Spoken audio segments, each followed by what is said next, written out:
Brett Renfer, now at the Metropolitan Museum of Art, doing amazing, amazing things. Design, technology, prototyping, probably lots of things with paper and glue. But I will occupy no more space, and Brett, I will hand it over to you. Awesome. Thanks so much, Josh. Everyone's favorite part where we all trade, Zoom, screen share. Yeah, working? Fab. Awesome. Thanks so much, everybody. It's so exciting. It makes me like more nervous to see so many people that I know in the chat, which is, to be honest, which is great. I'm gonna try to like fly through stuff to leave as much time for Q&A as possible. But I'm pretty easy to find on LinkedIn and on my email and whatever is clever. So please jump in as you have questions. As Josh said, I had this kind of funky title of Senior Project Manager of Emerging Technology, and I sit within our larger audience engagement department. So I'm going to do a quick survey of a bunch of things I've done over the last kind of 2 years in this brand new role at the Met, although indebted to the Met's Media Lab, but people have knew about them for a while. And in the end, I'll talk a bit more about the game that we launched in January. Just in case you don't know us, so I work at the Metropolitan Museum of Art. It's one of the largest art museums in the world. We have a collection that spans over 5,000 years of art, and our mission is to collect, study, conserve, and present significant works of art across time and cultures. And the second part of our mission is we do that in order to connect all people to creativity, knowledge, ideas, and one another. I promise those will become relevant later. And maybe some people don't know, but the Met has been an innovator for a long time. We launched one of the first museum websites in 1996. Our website sadly doesn't look like this anymore, as cool as it was. But there's also, there's a ton of people who preceded me. There's people doing amazing work in our in-house scientific research department, our curators, our conservators, our digital content. I could go on and on and on. So I'm but one actor kind of in this realm. And so I cannot take credit for all of the environment of experimentation that kind of led me here. So just one small part of this. I always like to start with some caveats to narrow the scope a little bit. So I'm gonna do some quick intro of like where I started and then get into the work. So as a bit of brief background, so I started my career in the kind of experiential space in 2008 at the Rockwell Group Lab. I see some former lab folks here too, which is great. We worked on all kinds of interactive stuff for events, hospitality, and the occasional big tech company. You get one guess of who this one was for. And then I spent the last 9 years really working almost exclusively with museums and nonprofits. So as Josh gave a hint at, so I was formerly director of experience design at Blue Cadet. That's how I know Josh and Troy and Andy and all those other people who are on the call today. And not coincidentally, we did a bunch of work with the Met during my tenure there. So this was an AR project, a web-based AR project called Chroma AR that we did in 2022. And I also led all of the digital experiences and the interpretive planning for the 81st Street Studio at the Met. If you haven't seen Heidi Holder, our head of education's Future Spaces talk, go back and look at that one. She's the best. But it was really great to kind of work with an institution as big as the Met and do these exciting kind of immersive technology things on site in a permanent space. And that was what sort of led me to my job now. And so in the 81st Street Studio and in my work now, we thought a lot about strategy, right? We think about ways that we make decisions, big ideas, how these things all fit together, how it fits in within the overall visitor experience. That stuff is all obviously really important and a big part of my work. But I'd like to balance this with just tons and tons of making. So thinking about how do you stay, up to date with everything, you have this tension between like big ideas and just small, scrappy prototypes. And so I'm gonna try to do a little bit of both today too. And of course, both of those projects had a ton of that. The eyes in the middle are like still my favorite. I kind of wish we had done that on the Chroma project. And I could probably do a talk of an hour or more of just the amount of prototypes we did for the 81st Street Studio, a mix of paper, real tech, and kind of everything in between. So one of the hopes in starting this position was to kind of bring some of this ethos in-house at the Met and really think about this iteration.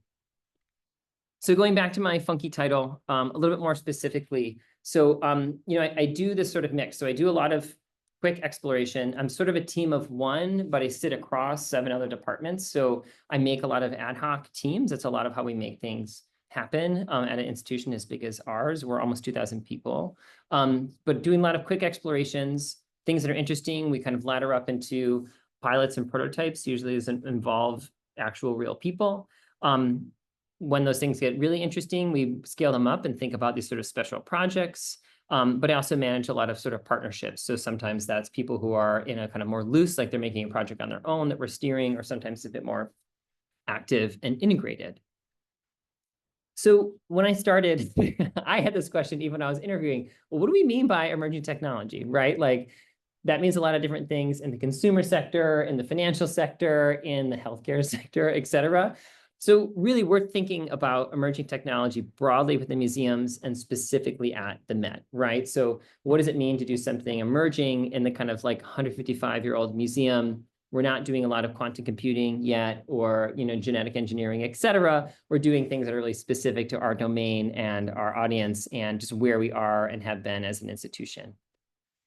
And we think a lot about this sort of now and next future kind of framework. So what can we experiment with now? Like what can we get our hands on that we haven't already to just get something into the mix, right?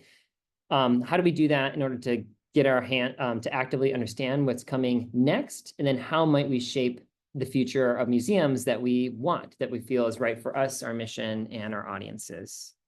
So that's a bit of our what. Then what is our why? So the big why is of course the mission, right? But with technology specifically, I like this sort of Venn diagram. It's not perfect, and I always like think about changing it, but I think to look at 3 different slices. So one is we think about reach, right? Like it's no secret, new technology can sometimes bring different people into the fold than our typical museum audience. So we're thinking about new audiences, but we're also thinking about how do we reach our existing or core audiences in new ways, right? Like offering a different way to, for scholars to access the Temple of Dendor at a high-res scan, for example. We think a lot about extending the experience. So how do we bring the Met to you or extend it into a different platform? Or how do we extend the on-site experience in a different way? How do we let people extend what they're doing either to themselves in the future or to other people at home, or everything in between? And then, of course, expanding access. And I mean that kind of in every realm. Like we do think about, accessibility and inclusion. There's a lot of things that are happening in the tech space that can really open up access to the collection in a different way. But it's also like, we have tons of amazing scholarly text that is really hard for people to parse, right? So how do you expand access to that and think about translation in the loosest sense? So many different ways we think about expanding access. And so I'll talk a little bit, I promised to get to show some more shining stuff in a minute, but hopefully this is helpful for people to think about the strategy component. So I like to talk a little bit about the how, so I'm in-house in a big org, and a lot of it is thinking about moving toward this more iterative process. Like people always ask this question, like, oh, are you the person who's like defining all the things that you do? And definitely not, right? But there's a mix, right? So I think about this process of sort of discovery, assessment, exploration, and evaluation, and thinking about that as a sort of churn, right? So the discovery is a bit of, I like to call it like active and reactive, right? So the active is sometimes just like something really cool came out and we have to like try a new AI model or a new piece of hardware, whatever that might be, or we just saw something in a gallery or in a themed entertainment space and we just want to like try out an idea, right? There's always ideas we're kind of searching out for. But then the reactive part is like, it's just about seeing either active requests from, our curatorial partners or designers or things like that, or it's really trying to look through the threads. We have a lot of curators who are interested in 3D right now, like VR. You can see these shows coming. You're like, okay, cool. We need to get ahead of that and like start doing things at a smaller scale to build up towards that. So thinking about where these ideas are coming in, assessing them against all the other things that we're doing, our kind of overall strategy, the kind of audiences we're trying to hit, et cetera. And then we do try to do the simplest exploration possible. A lot of times that's just like, can we just try it? Or, does it exist? Can I try it in some sort of fashion? Like try to like avoid active making until we have to. And then evaluate, like at a certain scale, we try to put stuff in front of users, even in the sort of smallest sense. And really, a lot of this is about, this tendency that museums and large institutions have, which is like, wow, generative AI is here. Let's try to think of like the most gigantic, expensive, time-intensive, cross-museum, et cetera, project to match, the moment. Really, for me, it's about like, how do we blow up these big problems into the smallest things possible, right? And think about, cool, can we make that into individual questions? Can we have each of these sort of be a testable component?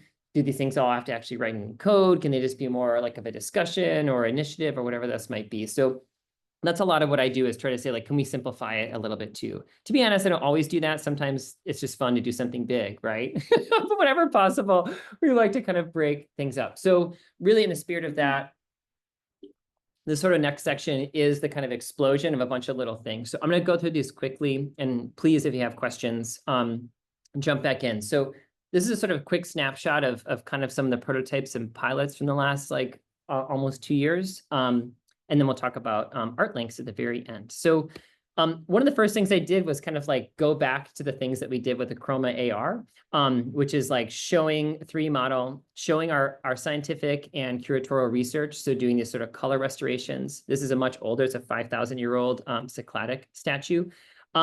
And doing a pilot and put it in the gallery. So with Chroma AR, we had like 15 plus minutes of content that people spent 90 seconds with. So we said, cool, if we do this again, let's make it have basically no content and see what happens. So all you can do is move around. There's a little bit of a tooltip you don't see here that tells you a little bit about it. But people spent twice as much time with it, which is amazing. There is an AR component. Only about a third of people use it. So that's great data for us, right? We're like, cool, people are interested in this research. People are interested in seeing this 3D object in tandem with the actual real object. And maybe don't care about AR, and that's fine, right? Like, that's a cool way to kind of start. And so, with these threads, we're thinking a lot about how do people use their device within the museum, right? And like, how do you think about the emerging technology that many of us are carrying around in our pockets? So in 2024, we did this collaboration with OpenAI for our Costume Institute exhibition. And, this is a big thread where you're saying like, almost any object, we have just so much information about it. And you can't really bake that down in a compelling way into a label, right? So this is sort of a label on steroids, and working with OpenAI and ChatGPT to say, cool, what happens when we can walk up to this dress and say, tell me about how the dress is made. Give me the life story of the person who wore it. Why does this mannequin look this way? It's based off a Brancusi sculpture. Who are the people that designed it? We actually have this biography of the house that designed it. Obviously, people had questions about the gala that it could answer as well. And so we built this, again, web-based, not native app chatbot to let people ask and answer these questions. Same thing, we got a lot of great insights around it. And it was really cool to see how much people were actually down to sort of stay within the realm that we talked about. We also let people do this in line, which was a huge, awesome thing, borrowing from Disney's playbook. And we got a lot of great questions and insights from it. But of course, we don't have to be always like didactic, right? Like, trying to think about how do we introduce surprise and delight too. So this project also included this very subtle but beautiful Easter egg. We used the then unreleased Sora model from OpenAI to reanimate this photo of the woman who wore the dress. So it's a public domain image. There was like a great simple ownership thing there, but it was really cool. So if you asked her like, what do you look like? What was your dress like, etc., you got this really quick kind of subtle and beautiful Easter egg. So trying to have that balance always.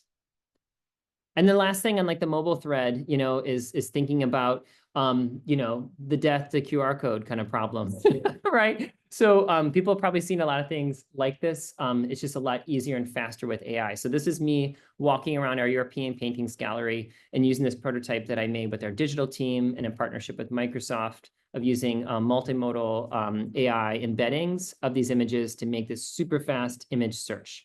But it was really fun because we made this and then we could test this with people. So we could interview people, say like, did this work like you expected? What did you expect to see when you came for that, right? And it was great. So we're doing these like tiny prototypes. So we're gonna work a lot on the thing you get when you actually find this object. So we've showed like, it's easy to find it, people know how to use it. But then like when people just get our museum object page, they want more, right? So that's the next step for that, which is really fun. And then to get a bit more random. So another big thread is like, what types of hardware is this going to change how we place media in the gallery? So another early thing I did is people were interested in transparent screens. So we just got one from LG. It was great. These screens are really cool. And just tried out a bunch of different content with it in a gallery to say like, how does this interact with the case? How does it feel to have it in front of or behind or next to an object? What does that sort of feel like? So super simple prototype, but it was great to kind of see this thing IRL. You just can't really, even this like video doesn't quite do it justice because it's just a strange thing to see in person, right? And then we'll see, oh, we have some sound for this one. Another big thread is interactivity and autonomy, right? So we're thinking about a future exhibit of there being some moments where you can get more hands-on with the exhibition and bring yourself into it. So making, actually this in the end was like a design tool to work with the curator to be like, well, this is what it'd be like. Does this work for the concept? How can we think about accessibility and motion? The best thing for me, or from my standpoint, is just to make it and try it. And then this is a big thing for museums like us. So we have a ton of things in our archives that are off display and sometimes can't even be displayed. So, we're working on the exhibition right now where we have this 66 piece. This isn't even actually all the pieces. A 66 piece 15th century altarpiece that's been in storage for 70 years, and we actually can't display it in full, even though we're kind of restoring some of it. So it's really interesting to kind of think about unpacking this, seeing how it comes together, all the different stories. You can see like hand marks in these 3D scans and things like that. So scanning it, and how do we have something that has an interaction between the physical and digital with how we display it. But also, like, how do we tell the story that this thing essentially was a giant puzzle? And it's a giant puzzle because of the limits of the technology at the time. So why not put that in people's hands? So we're doing some prototyping right now, whether it's, VR or mixed reality or whatever that might be. But it's been really fun to kind of like get hands-on and again, use these kind of prototypes as a dialogue for where this thing can go. But again, we can't really show this object any other way than using technology, which is pretty interesting. And then looking ahead, we're thinking a lot again about 3D. We have an amazing imaging team who's been doing 3D for years and years and years. This is one of my signature accomplishments at the Met, which was working with our incredible security, visitor experience, conservation, curatorial, and probably so many departments to close the Temple of Dendor, which is one of our most significant objects, for 3 weeks for our imaging team to 3D scan it. It was where I really learned, wow, there's a lot of people who work here. And these kind of projects are complicated to pull off in this sort of scale. But it's really incredible. So if you haven't seen this object, it's amazing. But of course, before we scanned it, we had to vacuum it, right? Like, so that's what the person's doing. Does it know how to get bath? Say it again. Oh. Oh, sorry, I was hearing it off. Whatever, I'll answer a question about this later. But to me, this is really exciting because it's like, I'll talk about how we're going to use it in the near term, but it's a really big moment, right? Because we can think about the conservation of the object in longer time. People can now research it remotely. And of course, we're thinking about it from like a narrative standpoint. So, one of the things people don't know about the Temple of Dendor is like the reason it's here was this huge UNESCO project because it was actually underwater. This is early on, and by like 1963, the water was almost all the way above. That's why there's no color on it anymore. And if it stayed there, it would have been under 300 feet of water. So we're working on telling that story spatially. It's on a very small panel in the gallery right now, which is great, but too many people miss that, right? So how do we tell that story? How do we think about that in a more narrative sort of way? And how do we use new technologies? So this summer we'll be launching kind of a web and VR-based experience around the temple, but also on the right showcasing just some of the other just incredible 3D scans, from our imaging team. And this is one from our Oceania collection. So stay tuned this summer for another, hopefully fun pilot with that. And so again, each of these projects are meant to be kind of iterated on if they're successful. I kind of cheated and didn't show you any of the proofs because some of them are really bad. I just showed you the one that I thought were interesting and like somewhat successful and that we're still working on, but really trying to say like, how do we limit ourselves before we move to the stage of something becoming a full-on project? And so speaking of projects, so I'm gonna talk a bit more about this one. Totally okay if you haven't seen it, I'm gonna introduce it. So January this year, we launched one of our biggest recent emerging tech projects called ArtLinks as a collaboration with the art and technology company TR Lab. I think Lane from TR Lab is actually here, so we can also pepper her with questions if we need. Thanks, Lane, for showing up. And if you haven't played it, you should, artlinks.metmuseum.org, but it is a short form game built on the blockchain. So players work to sort of discover connections between artworks. It's a chain of 7 works. The connections can be a word, they can be an emoji, they could be another piece of art. And every week we drop kind of a new one of these puzzles. So as you complete them, if you complete them within 4 lives, you can mint an NFT that celebrates your achievement. And I'll talk about more why you want to do that in a second. Of course, like storytelling and really welcoming people into the Met fold was like a big goal of this one. So we have these kind of story moments throughout. They're very light and they're meant to be very kind of like these sticky facts. But it's a really fun way to kind of like engage with some of the storytelling. And for me, like we just have like an incredible amount of content. So one of the things we do at the end of each game is we link you out to all the other great digital content we have. You know, the joke is we're trying to bring people into like the Met cinematic universe. So we have our podcasts, we have our videos, we have our essays. So each of these is like a bit of a thread you can chase further if you so desire. And so we played a lot with like what you can do with the game, right? So part of it is like, yes, you completed the puzzle, but also there's different achievements.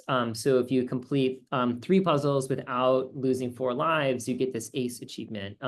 You know, if you complete 8, you know, within the 4, you can get this puzzler achievement. There's a bunch of things that you can do here. Each of these achievements actually enter you to win real prizes. We took a big stake from the beginning that this is not an NFT project where the NFTs themselves were valuable, but we wanted people to think about what is the real value for their time, you know? So we let people win things like like actual cash towards the store. We have a bunch of our awesome books.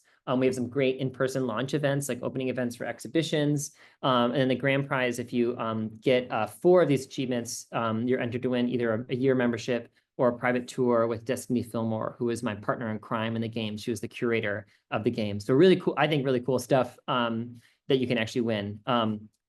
I don't want to talk about sweepstakes law on this call, but ask me anything outside of this. That part was really hard, but you know, the tech part was comparably easy than working on that. So it's a 12-week long pilot. So each week we have a different topic. I'll talk more about that in a second. And each one is a little bit different.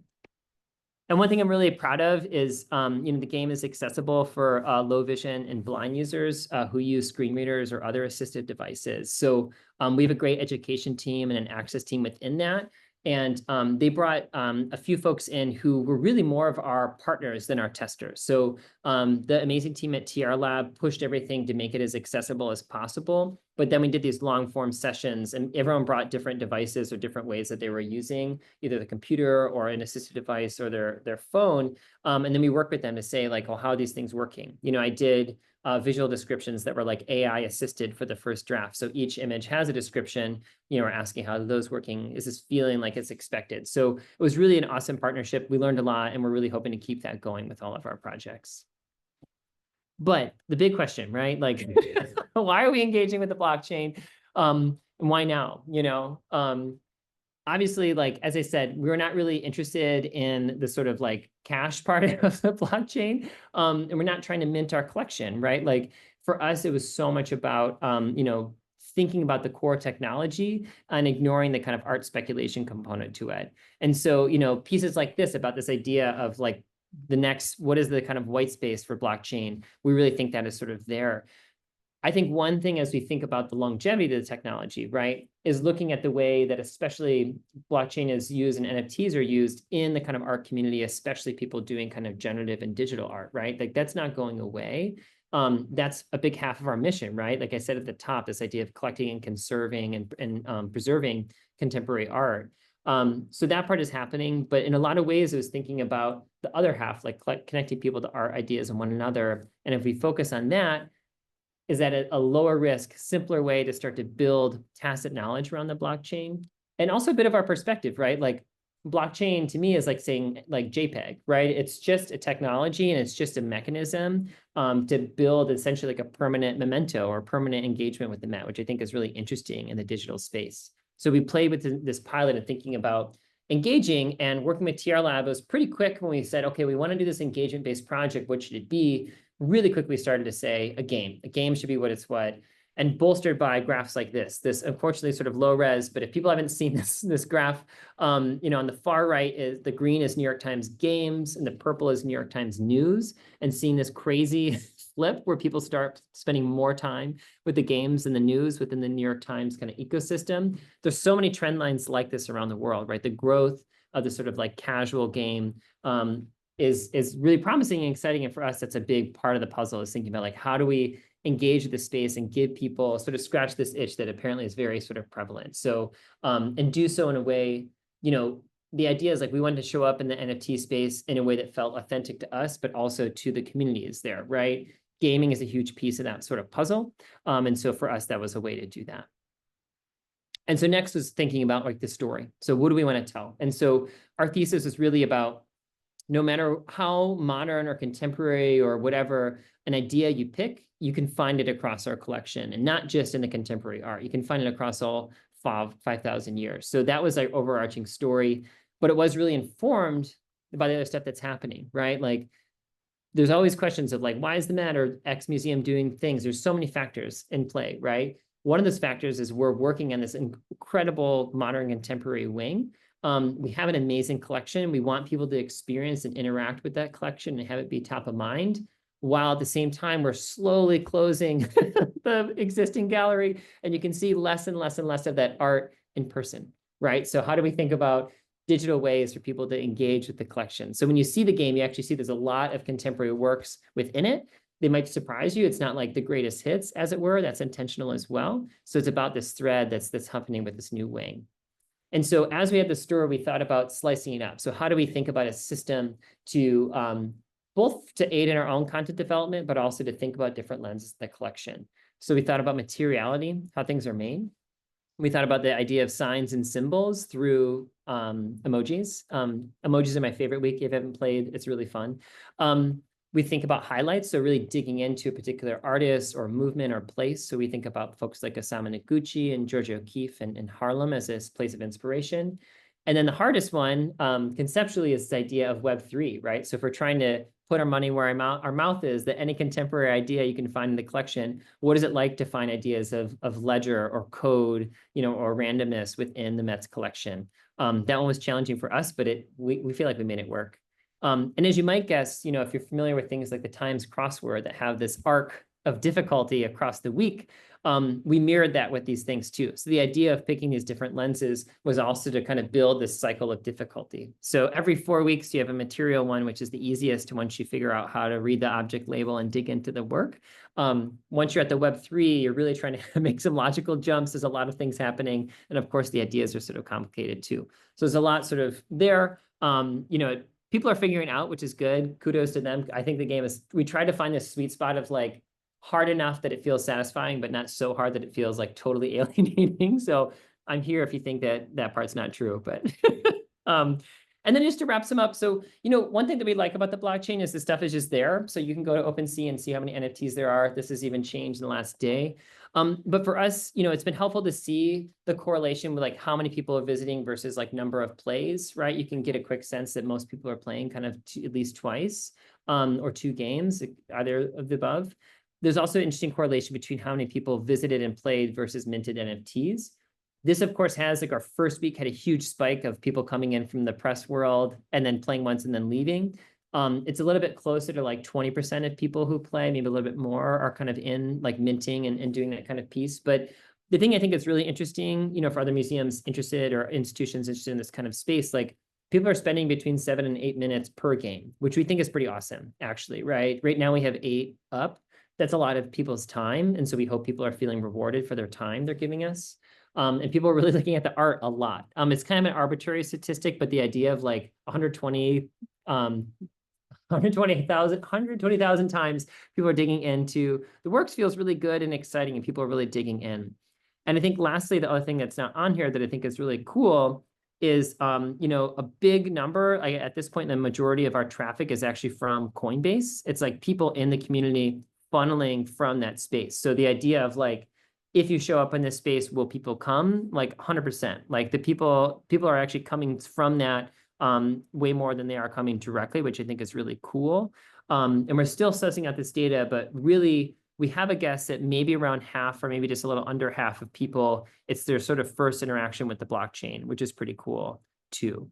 So that's been really cool as we think about who's trying this. We're assuming some people are our existing audience, maybe they're not familiar with the blockchain. So it's cool for us to think about the way that we can, bring in people in the kind of crypto digital space into the Met, but also how we can bring that space to our audience as well.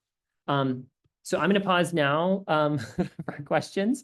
So happy to field anything about any of the things that we saw or about ArtLink specifically, how Josh and I know each other more, whatever.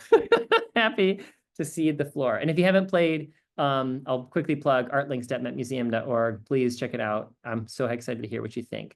I'm going to turn off the share and open the questions. Thanks so much, everybody. Right. Amazing. Thank you, Brett. This is exactly what I wanted. This was so good. So fun. I think what we're gonna do is if people have questions, just go camera on and raise your hand. If you really don't want to go camera on or you can't, just you can chat me. But like let's try to go camera on and ask some questions. I think that would be fun. I'm gonna jump in before anybody else does though. So Brett, it's been a couple years. So like, what are your prototyping tools now? What are you playing with? Are you because I'm assuming it's not as much like open frameworks as it used to be. Like what's exciting you? You vibe coding? Well, I mean, oh, you beat me to my own answer. I was gonna say, like, my greatest thing is my number one employee, ChatGPT. I've heard Anthropic is better for coding, but I use ChatGPT like all the time. Like, I'm making a lot of prototypes, mostly in JavaScript, a little bit of Python because we're doing a lot of like AI kind of stuff. But yeah, I mean, even like the puzzle thing I showed in VR, that was co-written with ChatGPT, right? It's like not hard to say, I want to make a Three.js app. I want it to work this way. Here's the logic I'm thinking about. Here's how my folder structure of my models is made. Like, let's go nuts. Plenty of bug fixes to do, but yeah, but no, even in the headset, we're in all of our other stuff, it's all JavaScript. So that's all like OpenXR stuff. I love it. It's the best. Yeah, as much web stuff as possible. And of course, like a little bit of Python. And then of course, I still do a lot of just faking it, right? Like making stuff in Figma, a little bit in Keynote or PowerPoint to just kind of like tap stuff out and get a feel for things. For sure. We do that stuff all the time. I love it. I love it. Oh, Brad, you had a question. Yes, I do. Thank you. I didn't know if I was on screen or not. Hey, Brett, thanks for this. This is a fantastic sprint through some really cool stuff. What the heck was my question? Culturally at the Met, I had like a half dozen and I had to select. Culturally at the Met, were they primed for this kind of rapid prototyping methodology and philosophy, or was that a cultural shift that you needed to kind of help them make upon your Yeah. arrival? No, great question. And I would say like fairly primed. I mean, in a really good way. Like I definitely think that, even a few years ago, I think my job would have been a lot harder. Part of it was going through this 81st Street studio process. I mean, we worked together for 3 years. We showed up and I had, like our research science, my now colleagues, like from our scientific research department, from our curatorial department, like making paper prototypes. And I think people really got it in the power of that project. But also like, the digital team here embraces an agile methodology. Like there's a lot of big teams who work in this way. So it's definitely moving the needle, especially to like put stuff out in front of people. But we also have a fantastic new UX researcher who like, that's his whole thing is like, let's just talk to people on the floor. So it's definitely a group effort in that kind of way for sure, which I think has been really fun. Awesome. Thanks. All right, I'm gonna slip one in from Lee, and then Beth, I'll ask you. I'll let you ask your question. Lee Patrick is asking: is there any experience or comparison between GitHub Copilot and ChatGPT? That's an easy one. Oh, that's a great question. Lee, good to see you and hear from you too. I haven't played as much with Copilot. I mean, I've done a little bit. I think it's all depending on the tool and the style, like once you, like I do a little bit of that integration in Visual Studio Code with Copilot, but I've had a lot more fun just like making stuff straight up in ChatGPT and then kind of wrangling it into my thing. But that's just, I don't know. It's a little bit of like the style of vibe coding you want to do. I feel like you can learn a lot more with the integrated Copilot flow, right? Because you're like line by line. But I'm doing a lot of like, let's try it this way or whatever. That happens a lot in the chat window. So it's a lot of like a style thing. I wouldn't say one is people who have like spent way more time and are probably like a real developer probably have stronger opinions than I do, I would say. I'll put it in the world that if anybody wants to do like a vibe coding workshop or something like that, we could totally host that here because I'm actually very curious.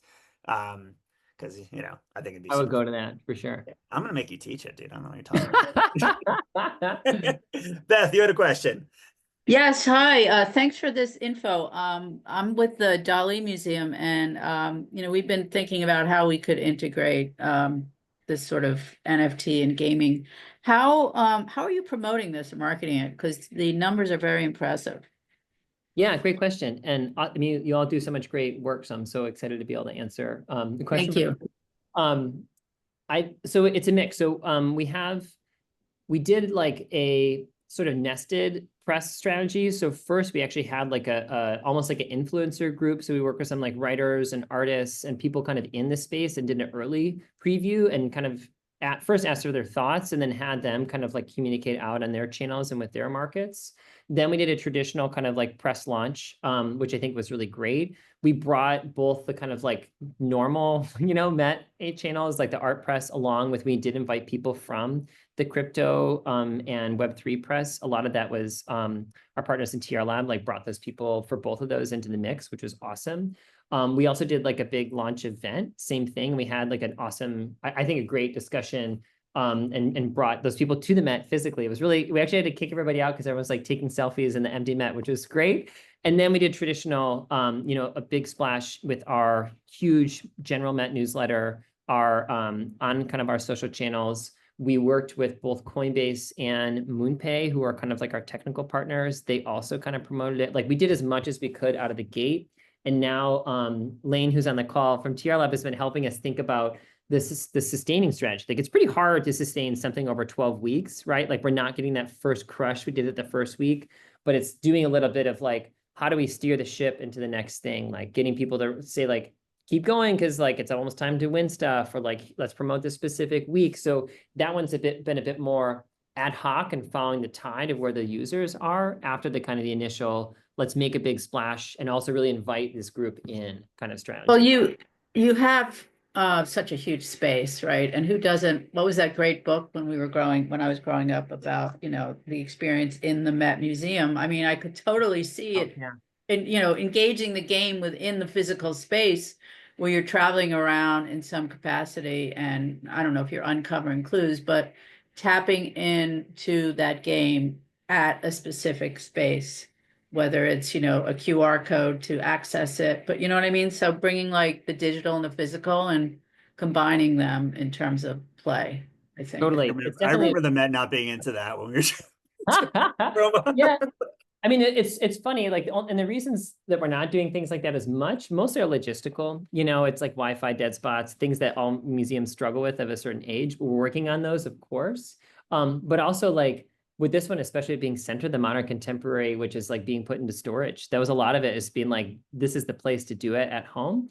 But yeah, we're thinking about some stuff on site too. I totally agree. Like there's so many possibilities there. The hard part is going back to my kind of like, don't bite at more than you can chew kind of slide. It's trying to figure out like, how do we start with that really small and still have that impact of the scale? Because it's all of our temptation to be like, let's do a full cross Met game. That would be so incredible, but also it would take us forever to pull it off. Yeah, I could see that. I mean, we're a single artist museum and it just takes forever. I can just imagine what you guys go through. Geez, but it's fantastic. Congratulations. And Beth gave a great talk on the work that she's doing at the Dali Museum. So go check that out also on the Future Space site. Okay, I'm going to do Matt, Vinicius, then Jackie. Matt, you're up. Oh, the pressure. Hey, Brett, how are you? So this I've been thinking about a lot over the course of my life, but really the last 4 days, there was a comment by our new president said something, and I'm like, the idea of centralizing innovation and how sort of like I guess the question I'm asking about, and I know you and I know that you're a nice guy and that people really like you, but like to me, the idea of centralizing innovation in a big organization is so demoralizing to everybody else who's doing innovation or thinks they ought to, even if they can't. And I just wonder how you sort of because like I also in a big cultural space and end up doing a whole lot of like, Wild West type stuff on occasion. Some folks on the call here can vouch for that, I think. But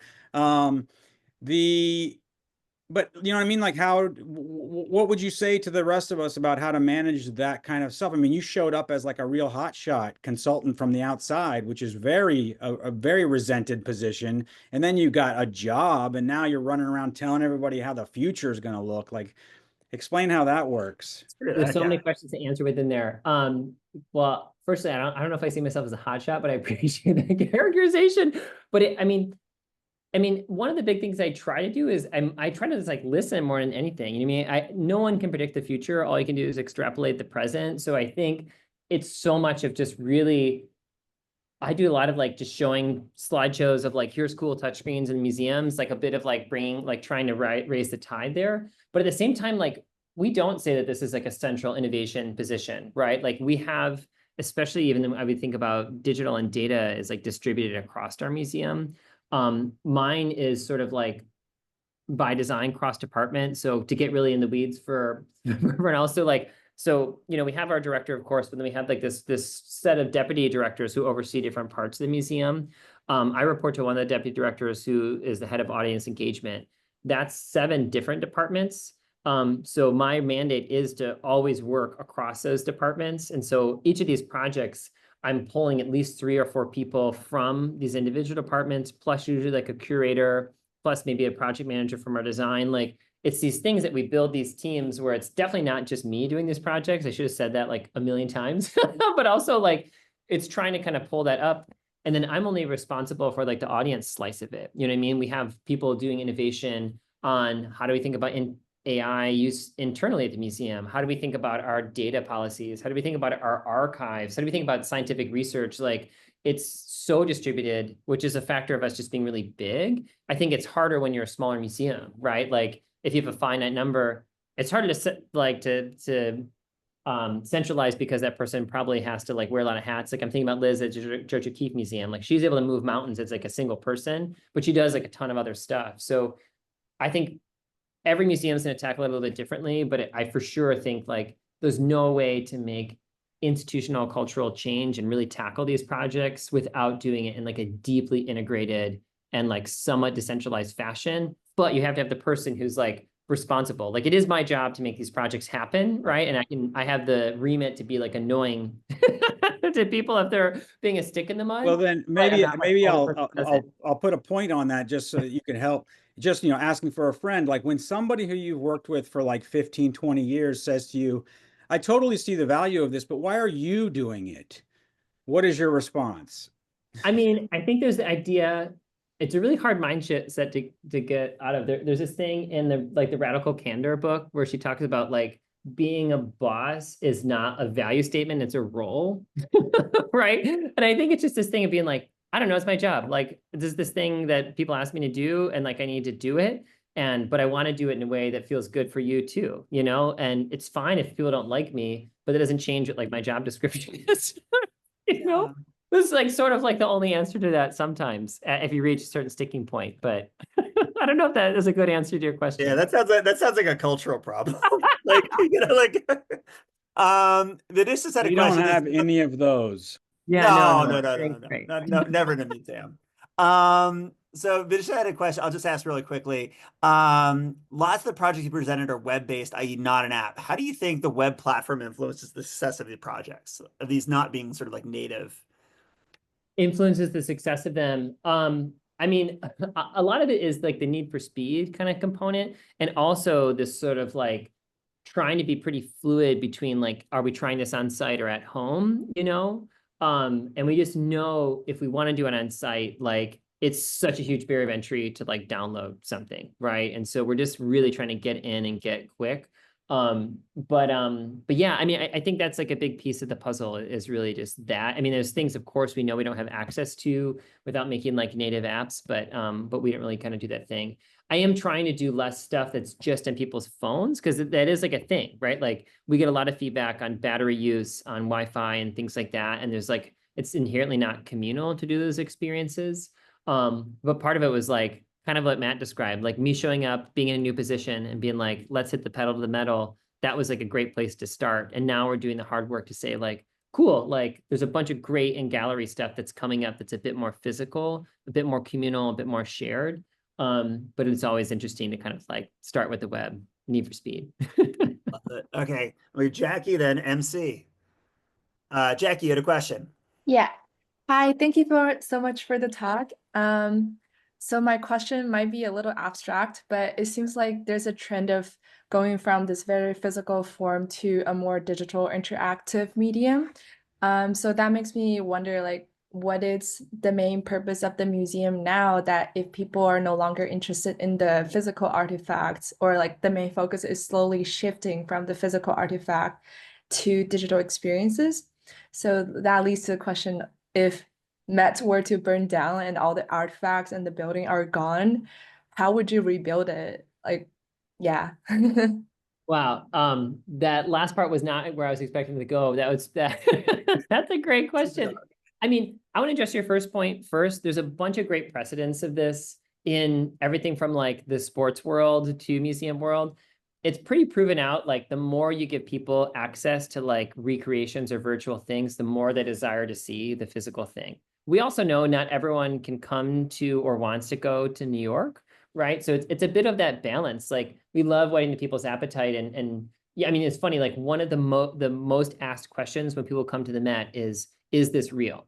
Right? They'll come to a Greek statue or go to a painting and be like, is this the real thing? Right? Which is really cool. And when you say yes, it like blows people's mind. Right? And so there's something about like broadening this access to make that experience of the real more powerful. I think the really fair question that people ask a lot is like, how much is it actually interesting to mediate the physical experience with the digital? And it's a bit of like a fine line, right? I think all we're trying to do is open up other channels and acknowledge that for a huge number and probably the vast majority of people, there's like sometimes a literal and sometimes a mental barrier to like walking through the door of museums. And then that next barrier is just feeling like you're smart enough to engage with anything, right? And so whatever that thing is that can help lower that barrier, if it's a game, if it's like a cool interactive projection mapping thing, if it's just making a joke about the collection on our social media, like there's a ton of us at the Met working on that, but that's the kind of big goal. And then your last part, how we rebuild it, our director has really good answers around that, right? He like when Max talks about the museum, he talks about how much the physical architecture represents like the issues of the past, right? It's like siloed collections. It's representing the ways that people grouped so-called primitive art together. Like there's so many things that are baked into the physical architecture. This is true of a lot of what people used to call encyclopedic museums. I think if it was up to him or other people to rebuild the museums, it would look a lot more like the web or like our game, where it's like a mishmash, right? It's more about cultural exchange and flexibility and fluidity and those things you can do in the digital that you can't in the physical right now. But great question. I hope that answer wasn't too off script for I people. love it. I love it. I love it. All right, Mary Claire Hall, and then Dav, then Max. Hi, Brett. So good to see you. Fascinating. I'm so curious about like prioritization here. Like so much of the projects that you're talking about like just sound like play. And in a lot of cases, like you've seen really great traction, but you're able to measure them like from the ground up. It's like a brand new thing. So did anybody use it? Great, then it's a success. So I'm sort of wondering like and you also tied in your work to this like broad mission of the museum. So I'm wondering, is there at a given point, are you directed to like innovate specifically to drive certain like objectives, like new users or membership renewals or, revenue or anything like that? And how does that dictate what kind of projects you work on? Yeah, that's a fabulous question. And we're thinking a lot more about prioritization now. I mean, my strategy when I started was like the spinning plates strategy was just say yes to everything and then just see which ones fall and then just chase the ones that seem like they have momentum. And now I have a lot of plates and they seem to all be spinning. So I have to do more work to actually have a true strategy. So one big piece is exactly what you said. It's like, what are the big drivers? And I wouldn't say problems to solve because some of these are unsolvable, but we're all working on a lot of these things. Some of them are like geopolitical in nature, right? Like if you look at NYC tourism, we don't have a lot, like we're all working on international tourism. Like all the art museums, the New York City Board of Tourism, everybody is like, get more people here. And so I'm but a small part of that, but those are these big kind of things that are kind of driving some of the work behind me is like, how do we bring the Met to more people? How do we think about international visits? It's not all butts and seats, right? But it is the idea of like building awareness of our collection, of the kind of storytelling. And so that's just one example, but those are the types of things that are kind of like the big drivers of the kind of work. And then of course, this idea of just like really opening up new channels, right? Like our average member age and average attendance is pretty old. The things that will really shift that our exhibition program, that's the things that are really moving that at a macro level. But at micro level, like opening up games, bring a little bit of people in the fold, right? And kind of can chip away at that. So it's these big questions, and I'm like a small part of trying to chip away at some of these like giant things that we're kind of all working on, really at all, US-based art museums right now, I would argue. But All right, Brett, I'm gonna ask a really quick question. Do you have a hard out at 3? No, I think I'm good. I have a little bit of Okay, all right. Then what we're gonna do is we're gonna do Dav, we're gonna do Max, and then iPhone LL. And then Brett, then you wrap it up. But we're gonna run over time. So for those who do have a hard out, thank you so much. But let's ask these questions because now that I see you all on video, I feel much more obliged to answer all your questions. All right, Dav, your question. So I had a question that I'm actually going to change because it's a more interesting one came up based on your last answer. Yeah, I love your strategy of kind of starting small and building. And you're saying like, we started with the phone because that was the easiest one and the most kind of obvious one. But there's also something kind of sad about people being on their phones, especially in a museum, and it's really isolating. So my big question is, and you mentioned games, which I think is very interesting, and also NFT. And blockchain. So I'm curious, what are the technologies that you're like that's in the back of your mind, or maybe even the back burner that you feel like isn't quite ready? You were talking about, the 3 stages of like, what's the reach or the bleeding edge? I'm curious specifically around getting people in the museum to interact with each other and the art. Are there certain technologies or certain senses or certain whatever? Like, what are you thinking? What are you exciting? What's on the horizon for you? Yeah, I mean, as far as the ones that are like not quite there, but I dream about, right? It's like communal mixed reality for sure, right? Like this thing that multiple people can experience something, can see objects in context, can kind of annotate it.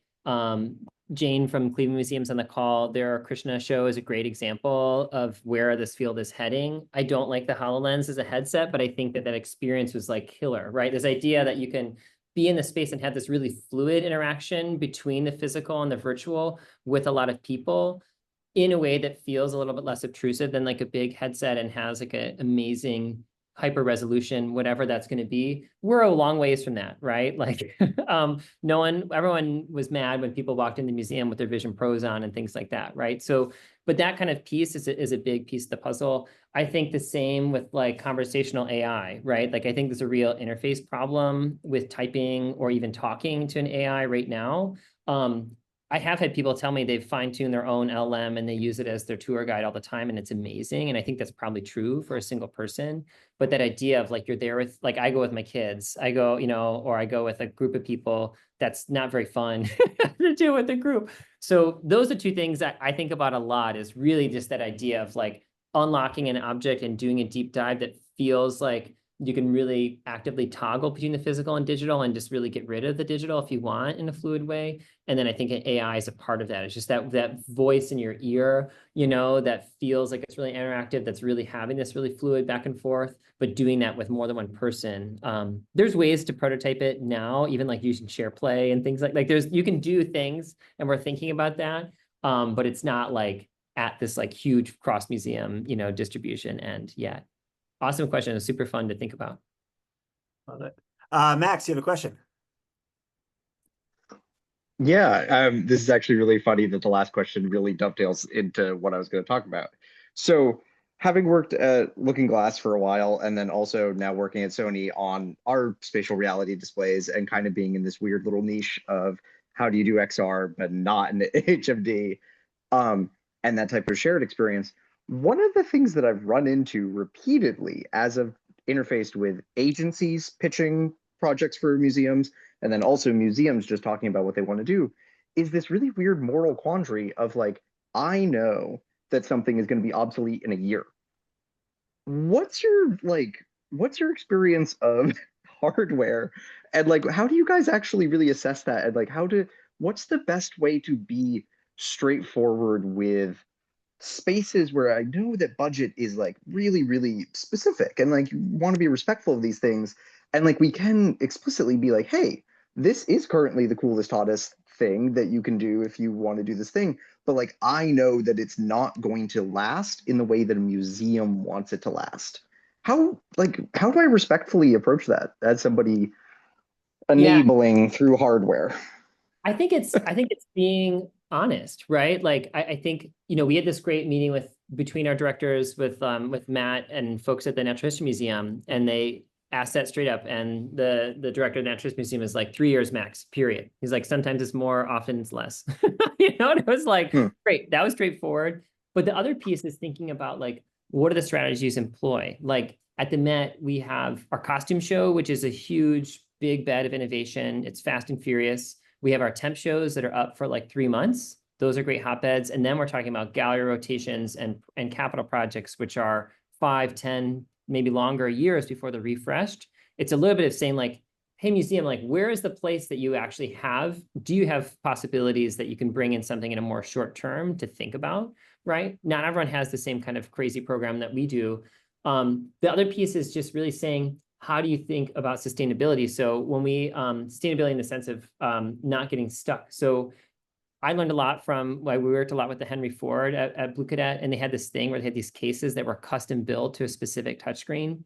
And they were like, if I could burn down this museum just to get rid of these touchscreen cases, I would. Maybe not that extreme, but it was a really big pain point. So even as we're looking at like the transparent displays and stuff like that, we're looking at those as a modular case, right? Where there's like a really easy to pop off front that is not, you know, maybe the one piece is custom built to those displays, but everything else is like a fluid box, because we know those screens are going to change, right? And I think that's the piece, is saying when you start to interface with the built environment in these things that are quasi-permanent, nothing's permanent, but quasi-permanent, like give yourself room for flexibility.